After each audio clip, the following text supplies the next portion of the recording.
Hello guys, how are you? I hope you're all doing well. I thank you guys for always coming back to tune into this channel Vimwelo to watch my videos and show your love and support. Guys, I do not take that for granted at all, not a bit. Thank you guys. I want to welcome you to today's reaction video where we're gonna be talking about the fake dreadlock guy. The fake dreadlock guy did a live stream 2 days ago, or yesterday actually. He was, explaining to his people why he lost his teeth, his front teeth and his one eye. I think it's that one. It doesn't matter anyway. His one eye. So first, I want to discuss about how he lost his teeth, because I have my opinion on this story.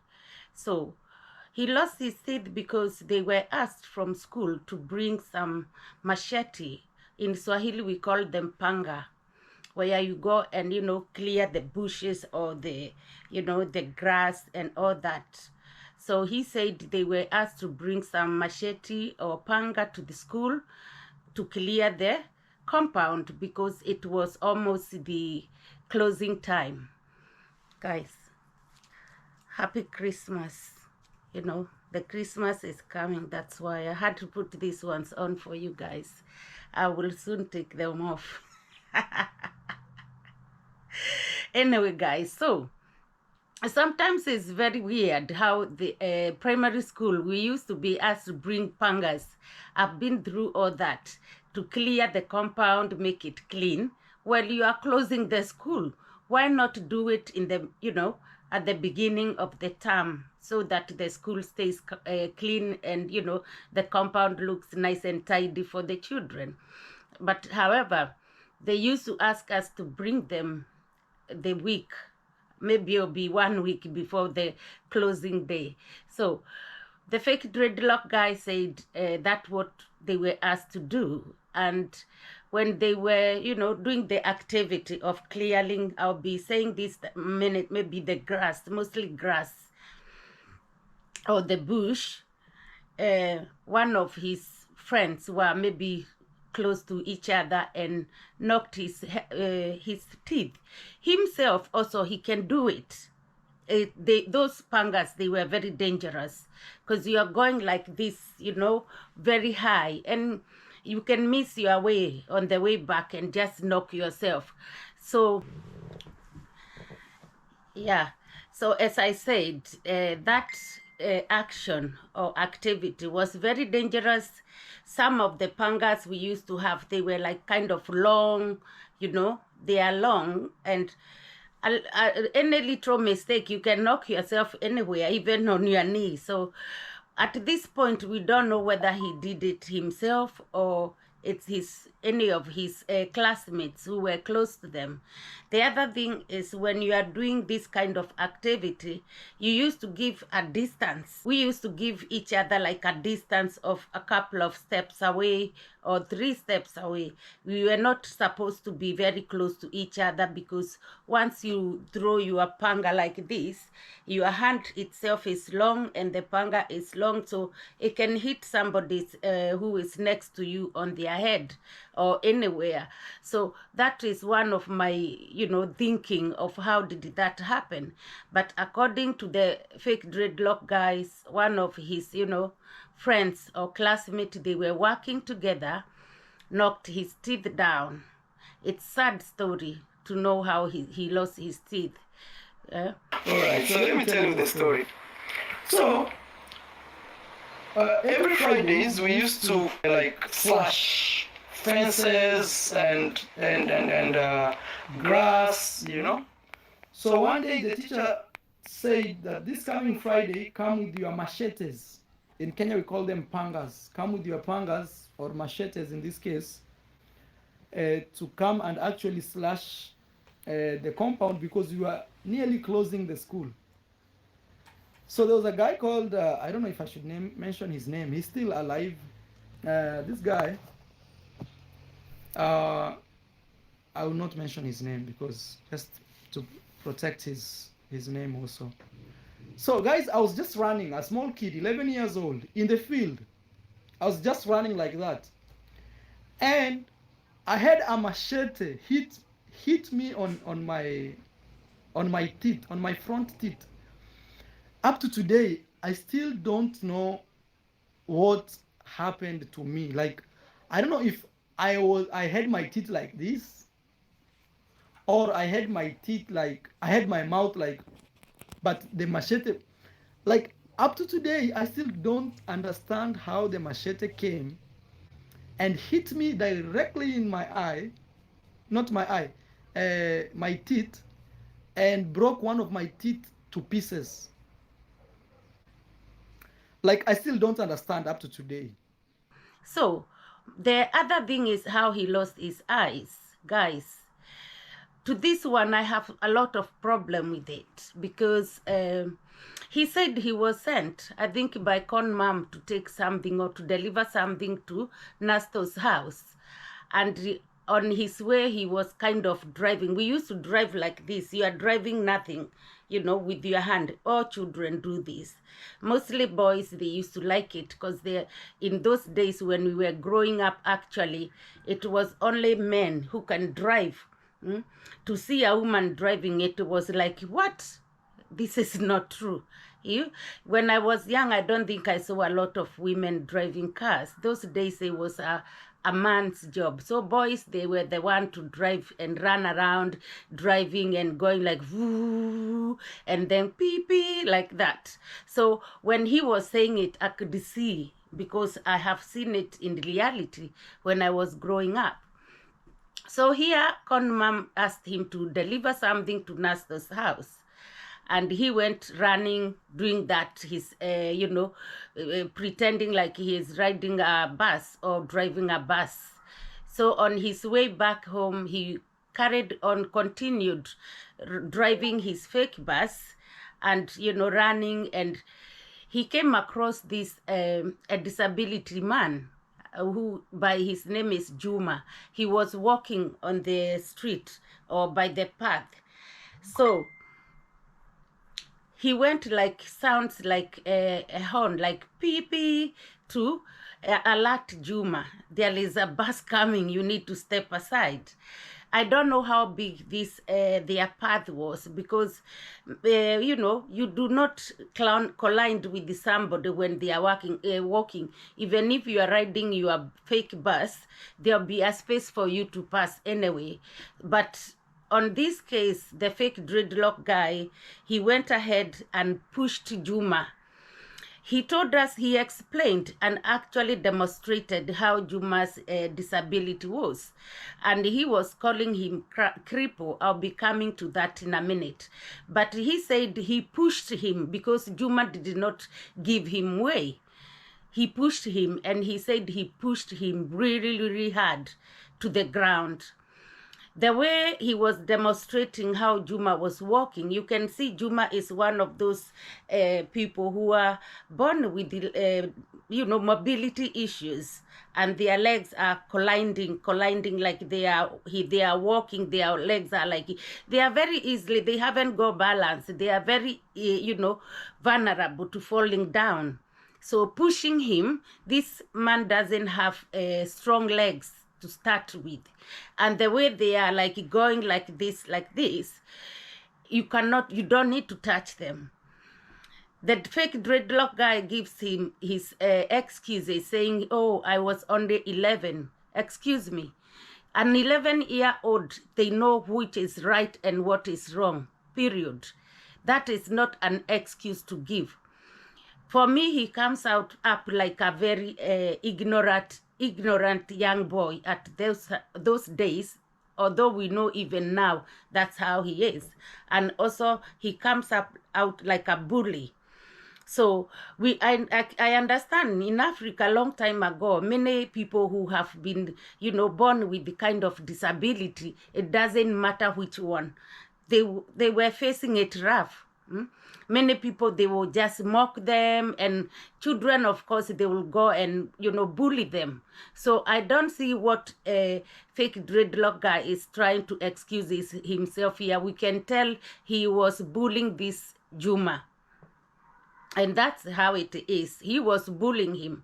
So back to his story. He pushed Juma very hard, and Juma fell down, and he kept running and driving his fake bus.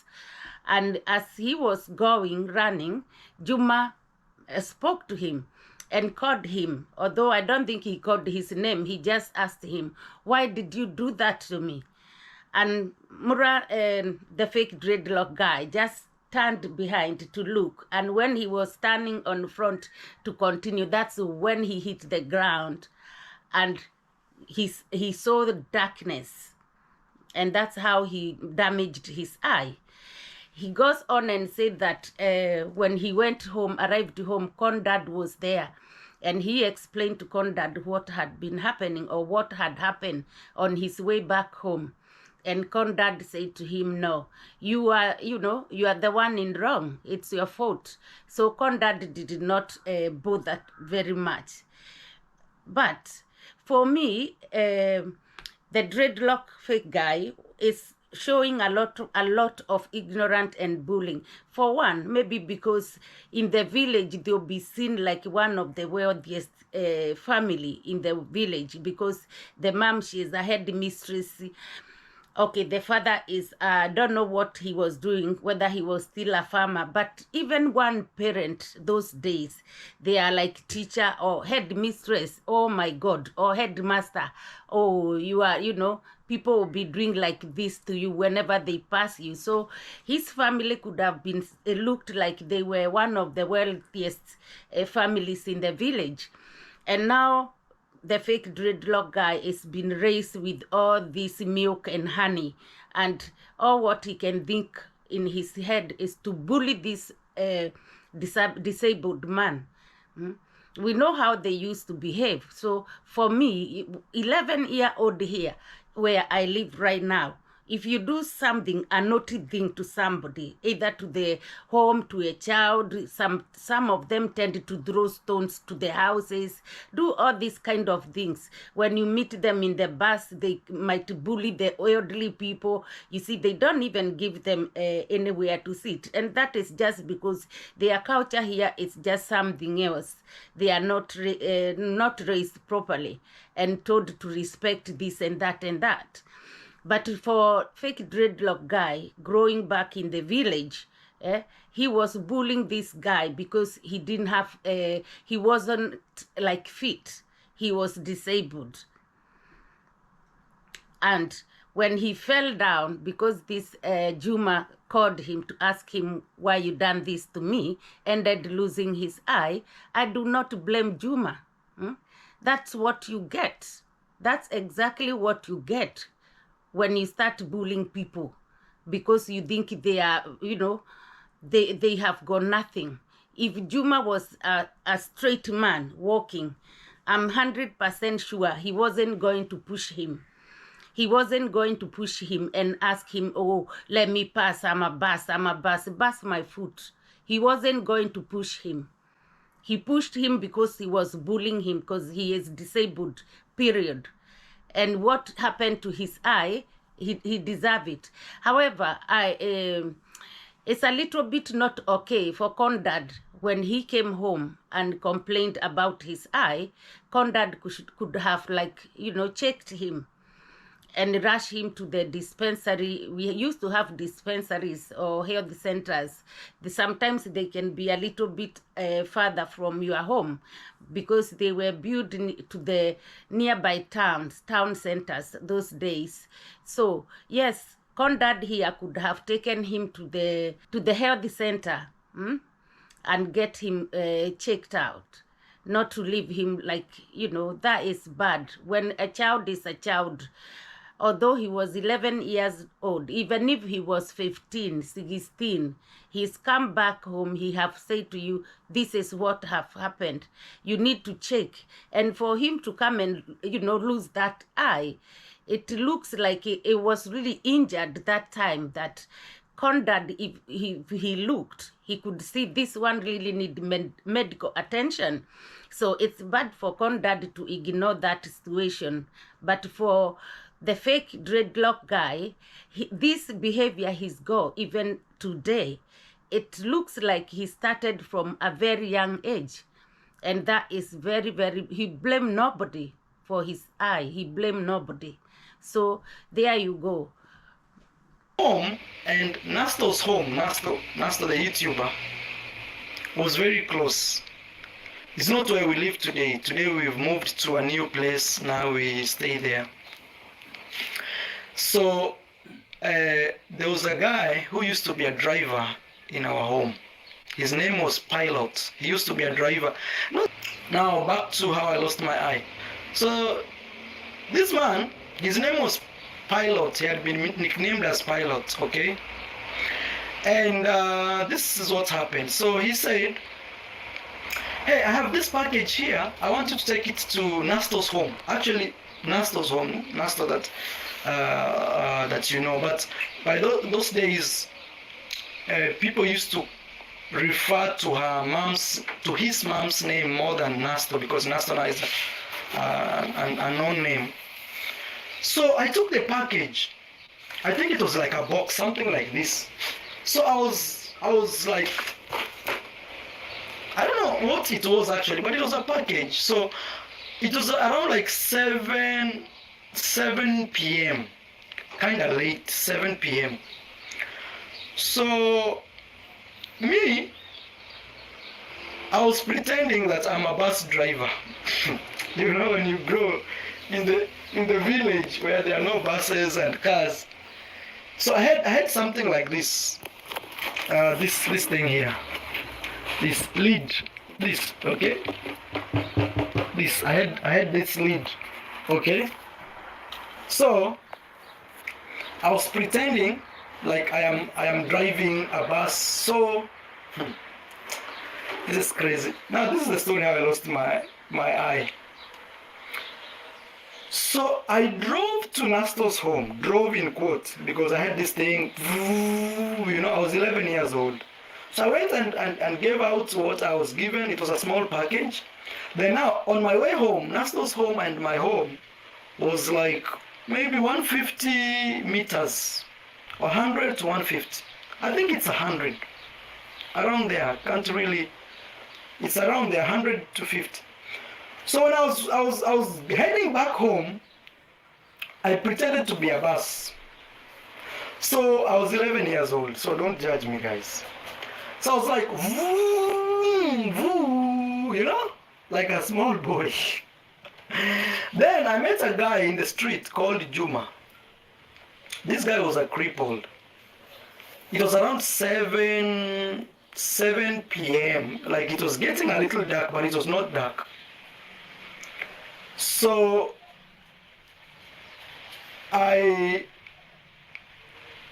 in my mind, I was like a bus, not Marwa, not the kid.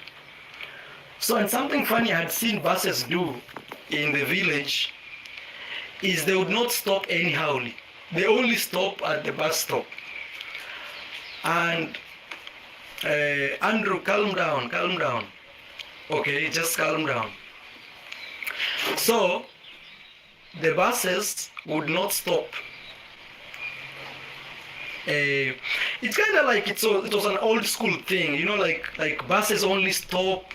You know, a long time ago, actually, Kenya was more organized than it is today. When I was growing up, buses used to show up exact time. Like we had a bus called Stagecoach. I don't know if some of you guys are old enough to remember that bus, but it changed its name to Kenya Bus later. This bus only stopped at designated areas, and it didn't waste time.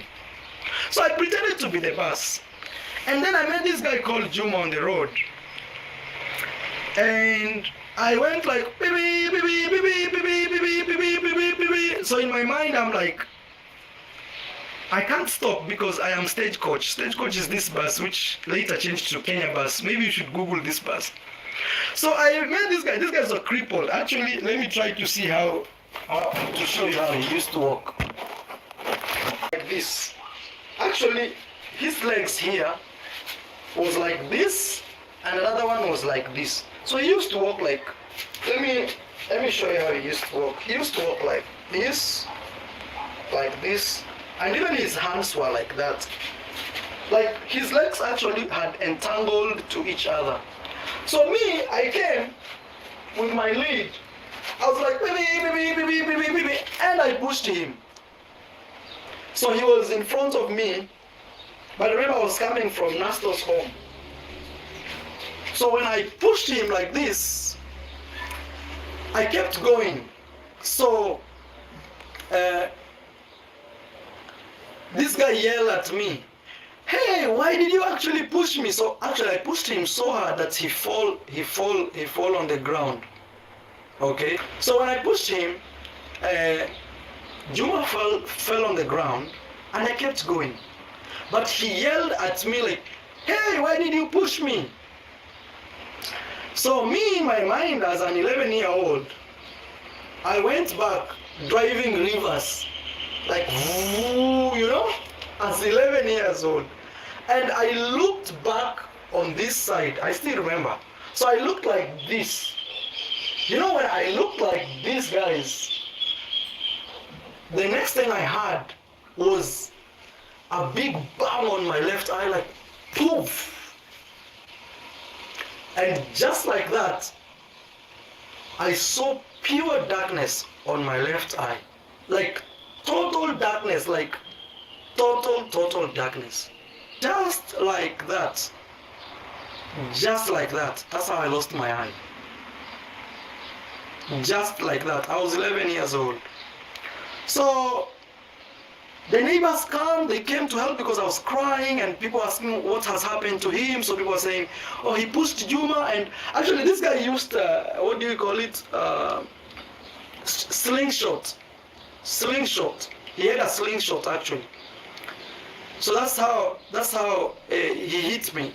Because I was not seeing. So when I told people I can't see, and asked them, do I still have my eye? And they said, yes, you have your eye. Wait, yes, calm.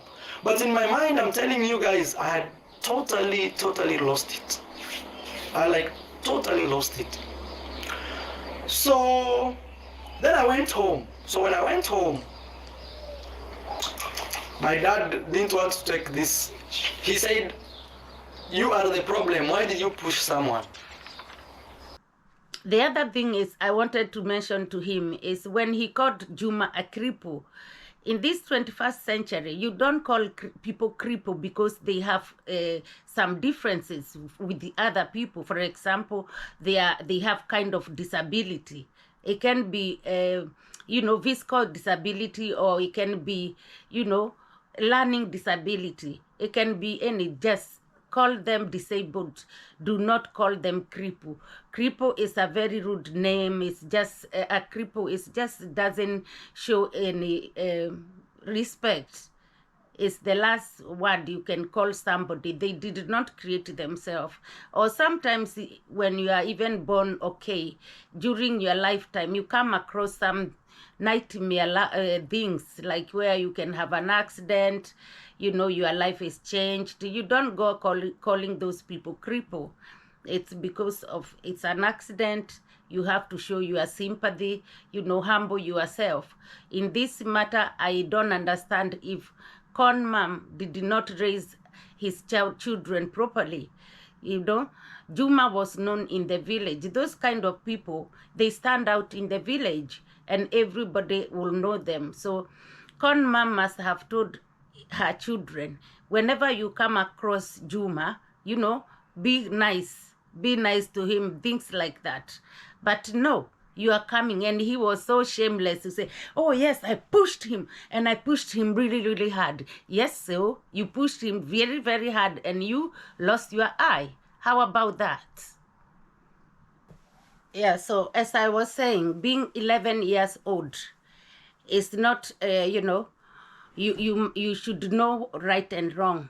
An 11-year-old child is, they are a bit clever, they are mature, they know. Even from 6 years, from 6 years, they will know what is wrong and right. So I don't buy his excuse. He should not use that excuse of age excuse, the reason he pushed Juma to the ground. He really bullied Juma big time, and he should be ashamed of himself. Now see what happened. The other thing is, he came to do this live and to tell us about his teeth loss and his one eye blindness. What happened to Juma? Can you tell us? After you pushed him on the ground, what happened to him? He was disabled. Did you end up, because you said you pushed him very, very hard, and for you to be able to push him to God on the ground, it really was hard. Did he break any of his bones in his body? What happened to Juma? You need to come and tell us whether Juma is still there, what happened with him. Did your family follow up, your parents, did they follow up to go and see Juma and speak to him, maybe apologize or probably speak to his family? What happened? What is the story? Because what I saw in this live, it's only for him to come here and, tell us and brag about all this. I lost my teeth. This is the story of how I became blind. No, you were looking for sympathy. It's nothing to do with you. It's you looking for sympathy. Another way of starting to activate donation, of course, is Christmas coming soon. That you were looking for attention, and that is all what is about. You don't listen to anybody. There are so many people in the world with one eye. They don't wear glasses every day. They don't. They live. You trust in God, you have to. But this one for sure, don't even go there saying, oh, and from that time, this is when I knew God want to make me a big person. Which big person? Or what you are is a beggar. You were looking for sympathy, telling us about your eye and your teeth again. This was sympathy seeking, nothing else. And a way of activating donation. And of course, because you have got no content at all. Not at all. So, you have to stop.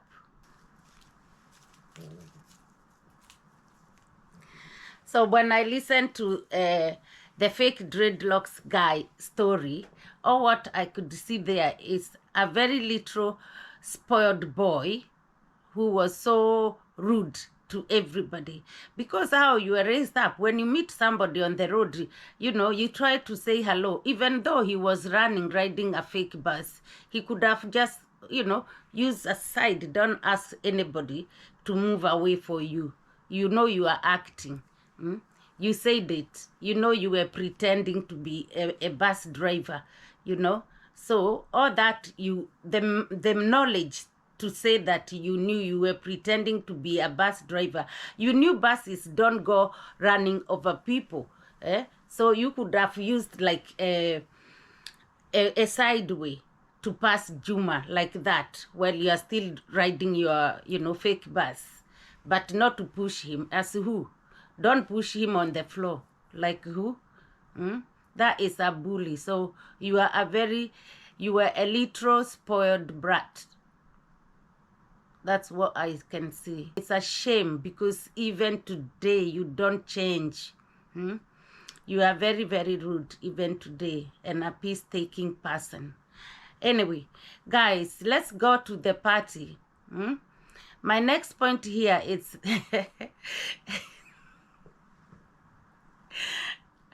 it's when Mr. Fake Dreadlock guy and Rocio had to go to a party. It was a family party because it was Rocio's nephew. He's just turned 18. So it was a big, we know they have been preparing for this party from, a week ago when we saw Rocio going in town to meet her nephew so that she can buy him a suit to wear on this day. There has been a preparations here and there.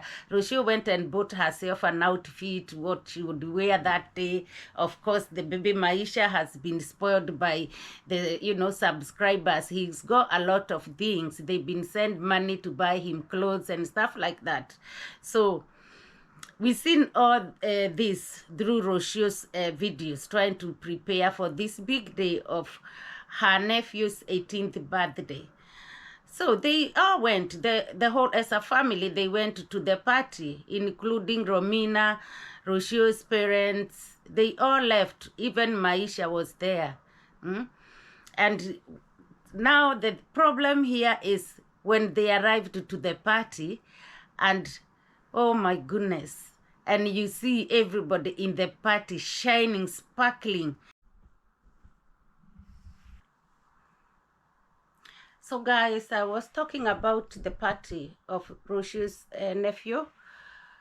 The party was for the nephew's 18th birthday. And as I said, everybody was quite dressed up in the party. But come and see the dreadlock fake man guy, the way he was dressed up.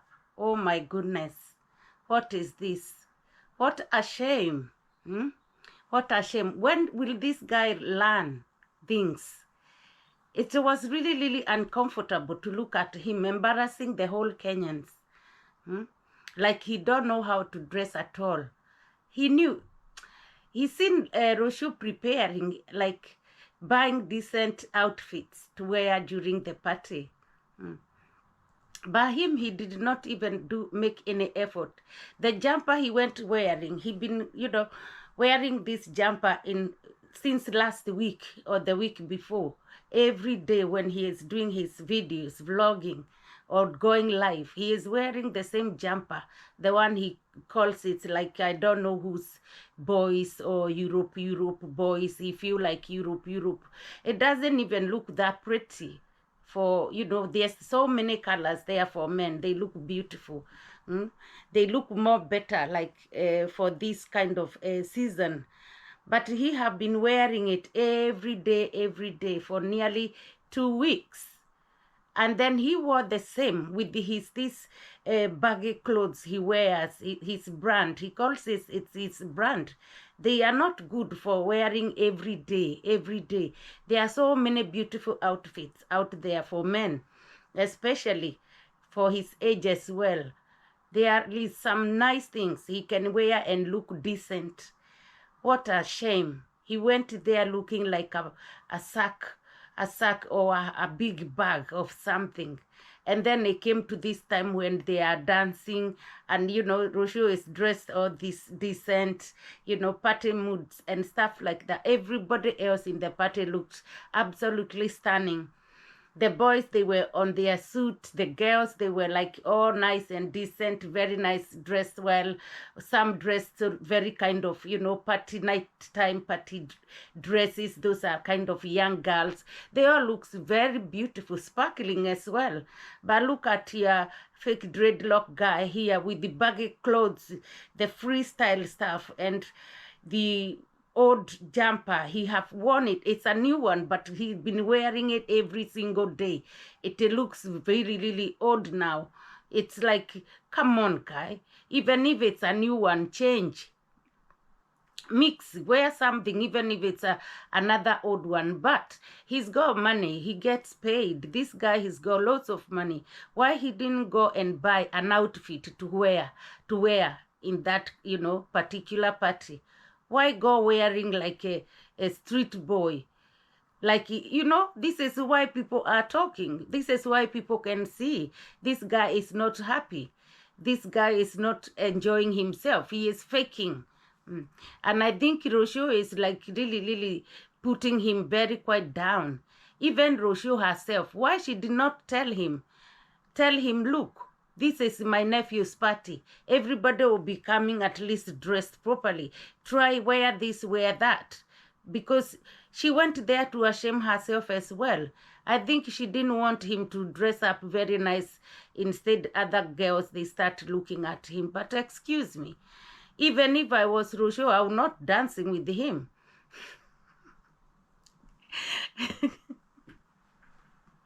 I would not dance with him the way he was dressed. He looks awful. And then he cannot even dance properly. I think at some point he tried to to wiggle Rocio around like that. And I'm like, oh my goodness. His clothes, they look like they are going to fall down, like they're gonna clean the floor. Come on, dreadlock guy. Hmm? Come on, try to look after yourself. You stink.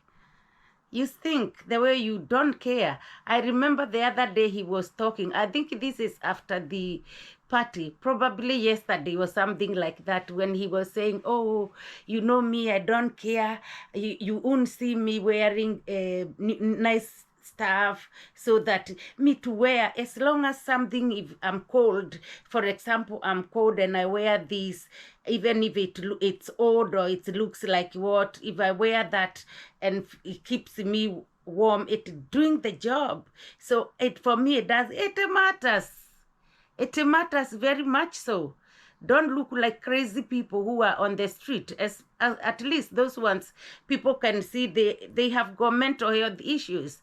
No, it matters how you carry yourself, how you dress yourself, with your name, with your big name, a big YouTuber. Come on, look at how you dress in that party, even embarrassing the young boy who is turning 18. Excuse me. And you coming to give excuse, you don't care. Those are old days, old men, long time ago. You could see somebody is having big businesses, for example, big wholesales, a couple or 3 shops, they having a bar, a pub, that is a bar, and wherever they are selling food, you see they have plots, they have people renting to their plot, and then you come and look at them, they are just big, full, they are fat, and they wear just market clothes, they don't care, and they can wear the same maybe coat for entire month. Those are kind of people who are born in 1950s and 40s. They used to do that. They don't care. They have big cars or whatever, but they don't go changing clothes. Look at this guy who is calling himself a young man, a young father, the fake dreadlock guy. He keeps saying he is 34 or 33 years old. Well, he is 40 something. Come on, you need to dress up. Very soon, Rocio will be very tired. I don't think she is wishing you well, because if it was me, I will tell you, I will say to you, look, this is how you need to put your gears a little bit up. This is how you need to dress. He was an embarrassing. I think even him, he can feel it in the entire room. Everybody else looks, absolutely stunning. And him there, he is. You can't even call him, a house boy or what he was. He really embarrassed everybody. But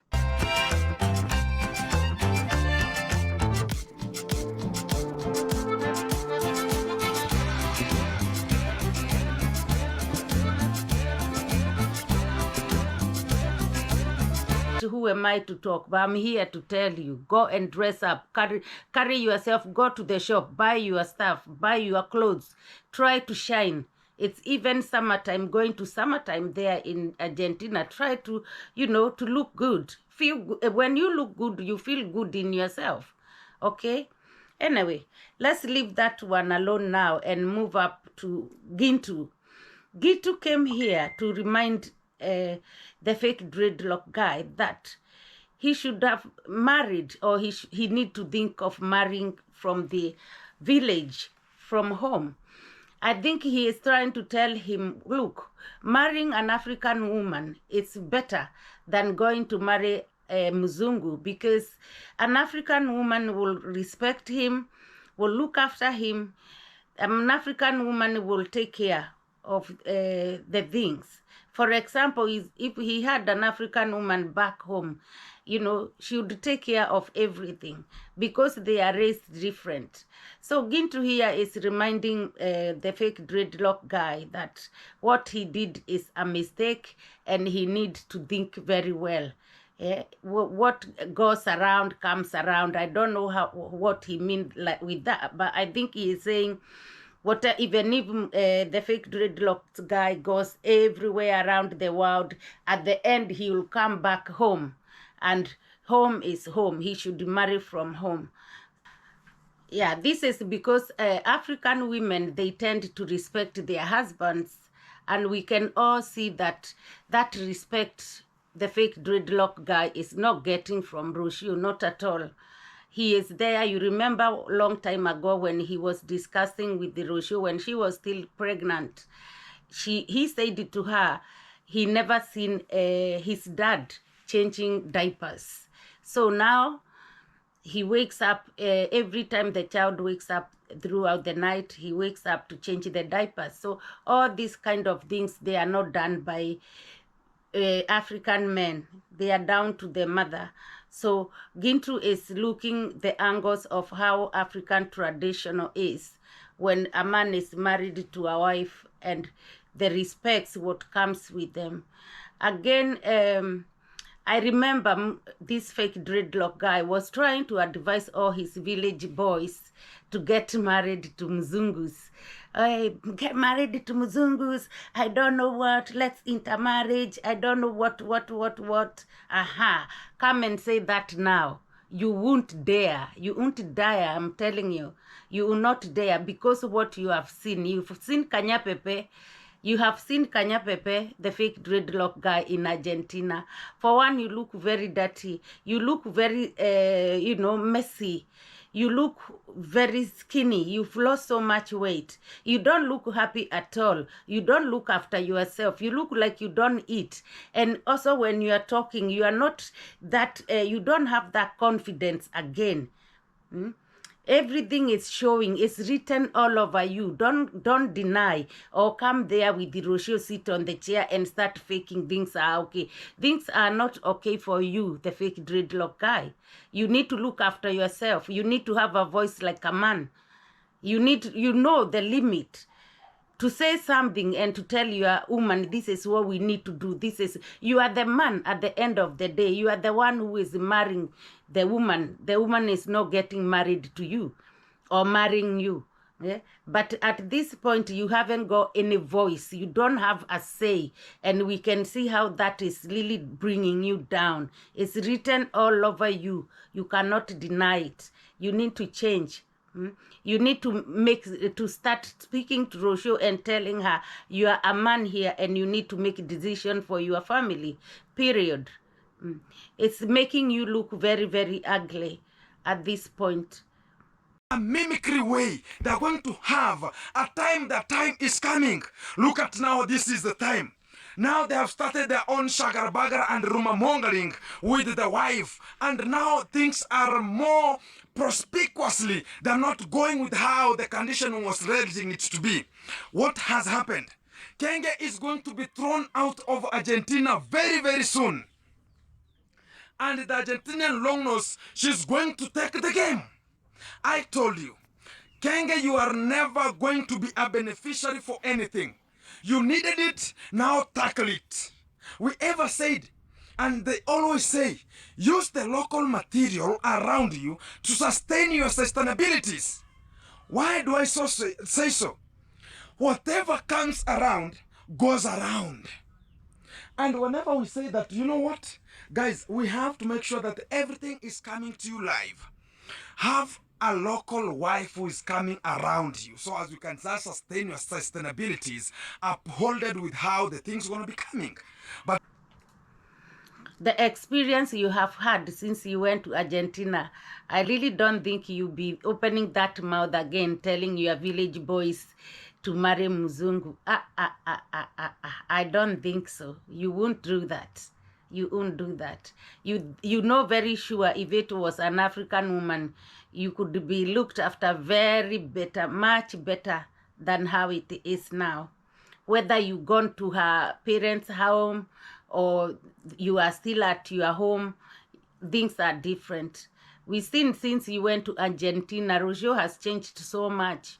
I know she was still rude to you back home, but there it's even worse because you are far from home. And you have so much responsibilities back home. I don't know how you are coping with all that. And it doesn't seem like you'll be coming out of here there very soon. The other thing I saw is I saw on one of your videos you were trying to climb, yeah? The fake dreadlock guy was trying to climb the gate to see what is happening on the other side of the gate by the road. I was shocked, like, because Mr. Luis was not there. Can he not get outside through that gate if Mr. Luis is not there? Does he have to always go through the main door? I mean, the main house to go outside?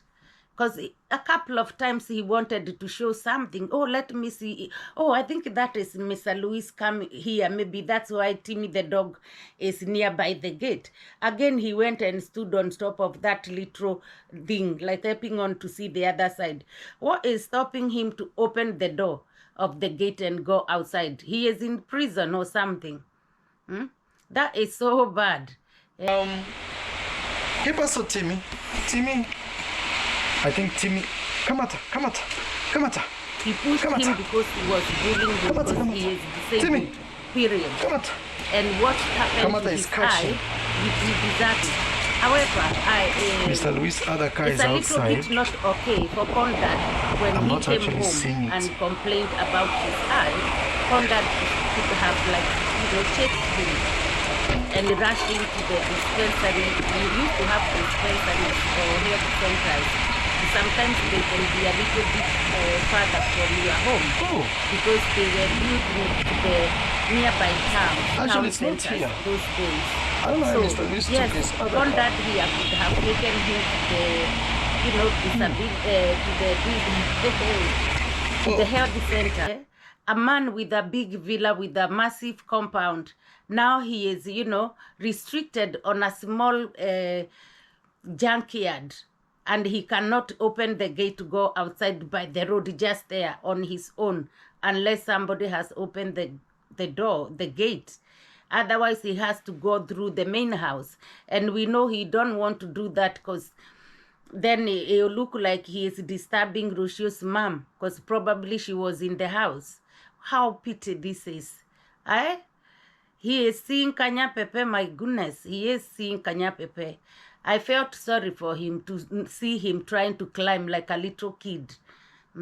Why don't they leave him to show him how to open the gate? Sometimes he can use the gate to go out, and maybe to stand by the road if he wants some fresh air. Oh, that was so bad to look at. But I don't feel sorry for him. Again, he is the same person who comes here and, do so many things, evil things to people and chat a lot of rubbish. So I think he is paying some of his own doing. But it wasn't very nice, to see him standing to be able to see the other side of the gate. The other thing, the way the way the fake dreadlock dresses up, all this, his clothes, and the way, he carries himself and around. So I know he don't wear underwears because we all know that. But I think I want to tell the fake dreadlock guy, I think it's the high time now. He need to go and do some shopping and try to buy some innerwears. It's much better. He need to keep himself decent. He need to carry himself like a gentleman. Not to wear those things he wears and then inside he hasn't got underwears and then, walk. It's so bad, man. It's ugly. It's very ugly. I think he should, I don't know, he need to come out and tell us why he don't do that. What happened the time he wore them? Because every man in the whole world, they wear those things. What happened to him? Why? Is there another thing like the way he wears the sunglasses 24/7? What happened? What happened to him wearing underwears? Because it doesn't look good at all on him. It doesn't look nice. I was thinking this was a joke when they were in Mombasa with the Roshio.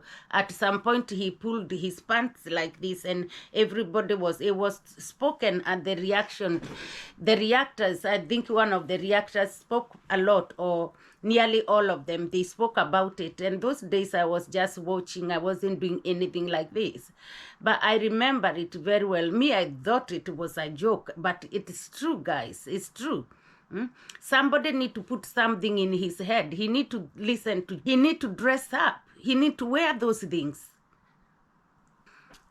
Yeah, as I was saying, I think we've seen Conrad. He wears underwear because we've seen them when they are filming him. I think I've seen it. So whoever told the fake dreadlock guy the underwears are not good, I think he need to come out and tell us. He need to come and say why he doesn't like them. And they are there, beautiful ones, very designer stuff, everything. Even if he can't pay a lot to the designer ones, he can buy normal ones, and they are, you know, they are all nice. Look after yourself, secure your place, you know, make yourself look decent. Start dressing up a little bit more. You don't have to spend a lot of money to buy beautiful things or expensive things. We know you have money, but try to, you know, to decent yourself, because it doesn't look good.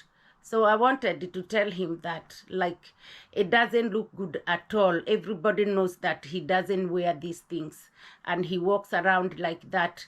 Every time people are talking about him, things swinging from one left, right, center, left, right, center, something like that. It doesn't, you know, it's not good. It's not good at all. He need to dress up. Go to the shop, buy yourself some underwears, buy yourself a couple of shirts, a couple of trousers, buy some, you know, sportswear, things like that. When you are chilling, you can wear some sportswear and, you know, some trainers. Look different. You know, you can wear, even buy some Nike hats or something like that. Try to adjust, update yourself a little bit according to your level, because you are not poor, but you are stingy and selfish. Okay? So my people, I want to thank you again for, you know, taking your time to come and watch this channel, Vimwelu channel. It's our channel, like I always say. Thank you so much for your support and love. I do not take that for granted. Please keep watching. Please remember, when you watch, to give the video thumbs up. Please leave a comment, you know, share if you can, please. And let's move ahead. Let's move this channel to the next level. You know what I'm saying? Please, I appreciate your time. I appreciate you, and I love you guys. Let me put this back.